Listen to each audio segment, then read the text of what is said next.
A nova reforma tributária vem aí e com ela os dividendos serão tributados. Até o momento os fundos imobiliários escaparam, mas as ações pagadoras de dividendos, ao que tudo indica, serão tributadas em 20%. Caso essa reforma tributária passe, o que você pode fazer para se blindar disso tudo? Bem, você não pode fazer nada. Mas eu vou te mostrar que apesar do dinheiro não ir diretamente para sua conta igual você estava acostumado, você pode ficar semi-tranquilo. Eu vou te mostrar como que funciona nos países em que o Estado tributa os dividendos e vou te mostrar 2 cenários que você pode se blindar disso tudo e como que você, que escolhe empresas pensando em dividendos, pode continuar pensando no seu dinheiro, mas olhando um outro indicador, que a partir daqui, a partir da tributação dos dividendos, vai ser o indicador dos dividendos de uma forma um pouco mais diferente. É intrigante, mas você já vai entender. Então, o primeiro passo é a gente entender o que são os dividendos. O dividendo é a sua participação nos lucros de uma empresa. Quando a empresa lucra, ela pode decidir por reinvestir o lucro no próprio negócio e distribuir esse lucro para os seus acionistas. Essa distribuição do lucro para os seus acionistas é o que a gente chama de provento. E existem 4 principais tipos de proventos. Existem os dividendos, o juros sobre capital próprio, a bonificação e o direito de subscrição. Os dividendos e juros sobre capital próprio são a empresa te pagando pela posição acionária que você tem. Toda vez que uma empresa lucra, você como dono, pelo menos de uma parte dela, tem direito a receber a sua parte nesses resultados. E essa distribuição pode ser feita na forma de dividendos e juros sobre capital próprio quando a gente está falando aqui de dinheiro na conta. Agora, como a gente sabe, os dividendos serão tributados. E como que funciona nas outras economias? Como que os outros países que tributam os dividendos, como que as empresas que estão nesses países fazem? Para a gente entender, basta olhar para os Estados Unidos da América. Os Estados Unidos tributam os dividendos de uma maneira muito pesada. Mas antes de você defender essa reforma tributária, saiba que a tributação dos dividendos nos Estados Unidos é graças a uma carga tributária muito menor para as pessoas jurídicas. Aqui no Brasil, as empresas pagam muitos impostos e agora, se ela conseguir lucrar, na hora de distribuir esse lucro, ela ainda vai ter que pagar imposto. Mas, desconsiderando aqui os fatores políticos e econômicos, como que funciona lá nos Estados Unidos? Bem, as empresas dos Estados Unidos não costumam pagar dividendos. É claro que existem as grandes pagadoras de dividendos, mas majoritariamente o que a empresa faz lá é a chamada recompra de ações. Ao invés de pegar o lucro líquido que a empresa teve e distribuir para os seus acionistas, ela pega esse montante e compra ações dela mesma no mercado. E o que você ganha com isso? É simples de você entender. Vamos imaginar que uma empresa tenha 100 ações disponíveis no mercado e você é dono de uma ação. A empresa vai lá e lucra R$100 mil e dessa forma ela decide comprar ações dela mesma, comprando assim 10 ações da companhia. Deste modo agora, assim que a empresa comprar, você vai ser dono não de uma ação de 100, mas de uma ação de 90.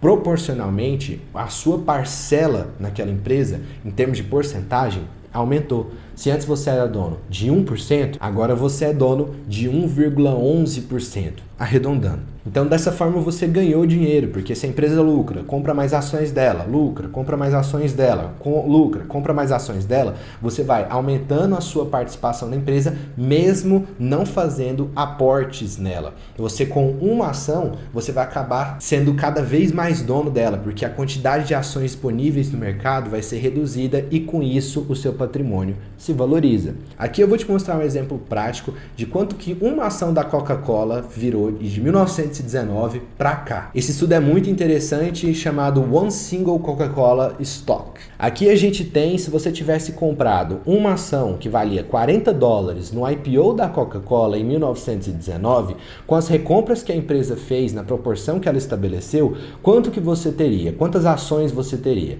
Cada pontinho desse é uma recompra que a Coca-Cola fez. Então, em 1927, na proporção de 1:1, você dobrou a sua participação e passou a ter 2 ações de Coca-Cola. Depois disso, em 1935, na proporção de 4:1, ela fez uma nova recompra e agora você é dono de 8 ações. Em 1960, ela fez a proporção de 3:1 e você tem 24 ações de Coca-Cola. E com isso, o tempo foi passando e em 2012 ela fez mais uma recompra e em 2020 o resultado foi o seguinte. Você era dono de uma ação que valia $40 em 1929. Essa ação corresponde corresponderia aproximadamente a 9.216 ações no ano passado. E o valor que você teria é de 9,8 milhões de dólares, porque, como eu disse para vocês, a empresa foi recomprando ações do mercado, foi aumentando e você continuou com aquela ação sentadinho em cima dela. Para você ficar mais tranquilo, tirando esse cenário, eu vou te mostrar dois principais pontos de vista aqui, duas possibilidades para você enxergar melhor essa tributação dos dividendos. Quando você reinveste os dividendos, o que você está fazendo é basicamente devolvendo o dinheiro que a empresa te deu para ela mesma. Tecnicamente, você está aumentando a sua participação e sendo mais dono da empresa, você tem direito a uma parcela maior do lucro. Agora, com a tributação dos dividendos, o que a empresa vai fazer é reter esse lucro e reinvestir no negócio, e esse reinvestimento pode ser de duas principais formas. A primeira delas é diminuindo o payout e usando aquela grana para poder investir e criar novas operações. Então,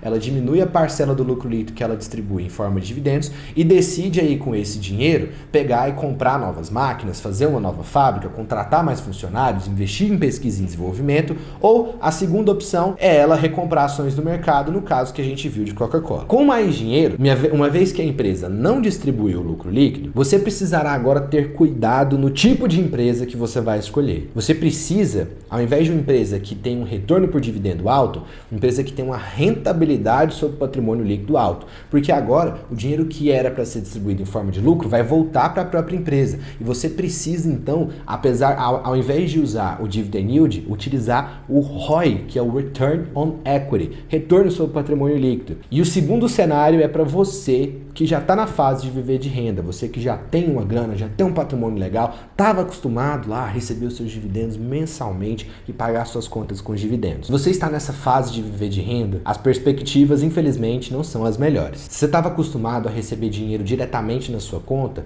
como você já viu, agora a empresa vai pegar esse dinheiro e colocar de volta nela mesma. E você vai ter que colocar a mão no bolso e vender ações. É assim que as pessoas fazem lá nos Estados Unidos. Então, como a empresa distribui o dividendo e aí você estava acostumado a pegar essa grana e gastar na sua vida, agora ela vai recomprar ações do mercado, então tecnicamente o dinheiro vai estar voltando para você. Então vai dar elas por elas. Ou você tem outra alternativa, que é investir em fundos imobiliários que serão isentos de imposto de renda e vão te permitir ali receber dividendos mensais.